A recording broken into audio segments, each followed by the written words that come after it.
आज हमने पढ़े पूरे वर्ण। कितने पढ़े? पूरे वर्ण। हिंदी वर्णमाला में टोटल वर्णों की संख्या कितनी होती है? 52।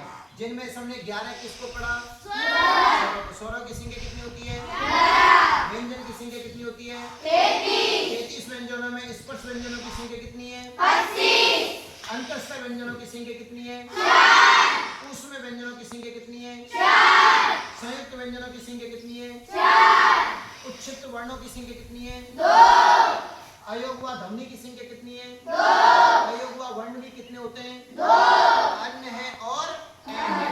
तो हमने टोटल मिला के हमारे जो हिंदी वर्णमाला में जो टोटल वर्ण होते हैं वो कितने होते हैं? 52। कितने होते हैं? 52। अब आपसे कोई पूछ ले कि स्पर्श व्यंजन में कहां से कहां तक होते हैं? कहां से कहां तक होते हैं? अंतस्थ व्यंजन कहां से कहां तक होते हैं?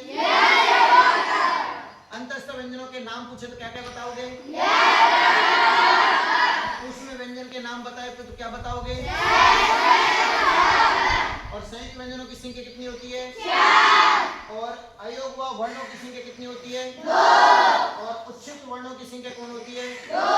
हमारी हिंदी वर्णमाला में टोटल मिला के कितने अक्षर हो गए? 52। इनको ही वर्ण कहते हैं। बात समझ में आ गई? आपसे कोई पूछे कि हिंदी वर्णमाला में स्वरों की संख्या कितनी होती है? 11। अब आपसे कोई पूछे किसकी मात्रा नहीं होती है?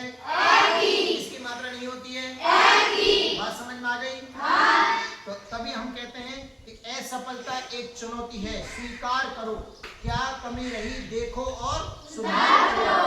जब तक सफल ना हो नींद चैन को त्यागो तुम, संघर्ष का मैदान छोड़ मत भागो तुम।